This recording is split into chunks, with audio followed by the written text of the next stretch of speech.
ના કોઈની જીત ના કોઈની હાર, બંને પક્ષે રાજી ખુશી સહમતિ સાથે જો સમાધાન થાય તો એ લોક અદાલતમાં જ થાય। જી હા, જય હિન્દ દર્શક મિત્રો, હું જમીલ પઠાણ, આપ જોઈ રહ્યા છો તીર સમાચાર। વાત કરીશું છોટાઉદેપુર જિલ્લામાં પણ આજે યોજાયેલ લોક અદાલતની। આજે છોટાઉદેપુર જિલ્લા ન્યાયાલય ખાતે રાષ્ટ્રીય લોક અદાલત યોજાઈ હતી। નેશનલ લીગલ સર્વિસીસ ઓથોરિટીની સૂચના અને ગુજરાત રાજ્ય કાનૂની સેવા સત્તામંડળના માર્ગદર્શન અને જિલ્લા કાનૂની સેવા સત્તામંડળના નેજા હેઠળ પ્રિન્સિપલ ડિસ્ટ્રિક્ટ જજ સાહેબ શ્રી છોટાઉદેપુરના શ્રી એમ.જે. પરાસર સાહેબના અધ્યક્ષ સ્થાને ફૂલ ટાઈમ સેક્રેટરી જે.ડી. સોલંકીના માર્ગદર્શન હેઠળ વર્ષ 2024ની બીજી રાષ્ટ્રીય લોક અદાલતનું આયોજન કરવામાં આવ્યું હતું। લોક અદાલતમાં મુકાયેલ 6000 જેટલા કેસો પૈકી સિવિલ તથા ક્રિમિનલ કેસો મળી 458 કેસોનું સમાધાનથી સુખદ નિકાલ કરાયો હતો, તો સ્પેશિયલ સિટિંગથી 3861 કેસોનો, જ્યારે બેંક, એમજીવીસીએલ, આરટીઓ તેમજ ટ્રાફિકના ઈ ચલણ મેમો મળી 1118 પ્રી લિટિગેશનના મેમો સહિતના કેસોનો નિકાલ કરવામાં આવ્યો હતો।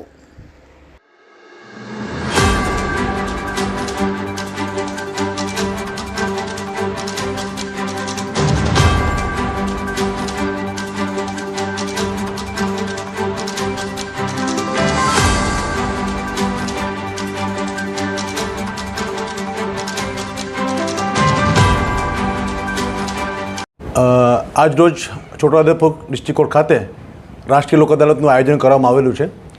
ગુજરાત રાજ્ય કાનૂની સેવા સત્તામંડળના માર્ગદર્શન મુજબ જિલ્લા કાનૂની સેવા સત્તામંડળના નેજા હેઠળ અને અત્રેની કોર્ટના પ્રિન્સિપલ ડિસ્ટ્રિક્ટ જજ સાહેબ શ્રી એમ.જે. પરાસર સાહેબના નેતૃત્વ હેઠળ આજ રોજ વર્ષ 2024ની બીજી રાષ્ટ્રીય લોક અદાલતનું આયોજન કરવામાં આવેલ છે। લોક અદાલતનું મુખ્ય તાત્પર્ય એ છે કે જે વ્યક્તિઓ સાથે તકરાર ચાલી રહી છે એમની તકરારમાં સમાધાન થઈ શકે એ માટે પૂરતું પ્લેટફોર્મ પ્રોવાઈડ કરવામાં આવે છે। અને લોક અદાલતમાં ફક્ત એવું નથી કે જે કેસ પેન્ડિંગ છે એની સમાધાનની પ્રક્રિયા જ કરવામાં આવે છે, પણ એવી તકરારો પણ કે જેના કેસ દાખલ નથી થયા એ તકરારો માટે બી કોર્ટમાં સમાધાનના પ્રયત્ન કરવામાં આવે છે। બીજું આનું મુખ્ય કારણ એ છે કે આજે લોક અદાલતમાં જે સમાધાન થાય છે એનો હુકમ જે એને એવોર્ડ કહેવાય છે, એ જે એવોર્ડ છે બરાબર એનું એ ચેલેન્જ નથી કરી શકાતો અને બંને પક્ષકારોને બંધન કરતા રહે છે। આમ તો જોવા જઈએ તો કોર્ટમાં જે પ્રમાણે પેન્ડન્સી છે એ મુજબ એ તકરારોના વહેલી તકે નિવારણ થઈ શકે એ માટે કાયદામાં અલગ અલગ વિકલ્પો આપવામાં આવેલા છે।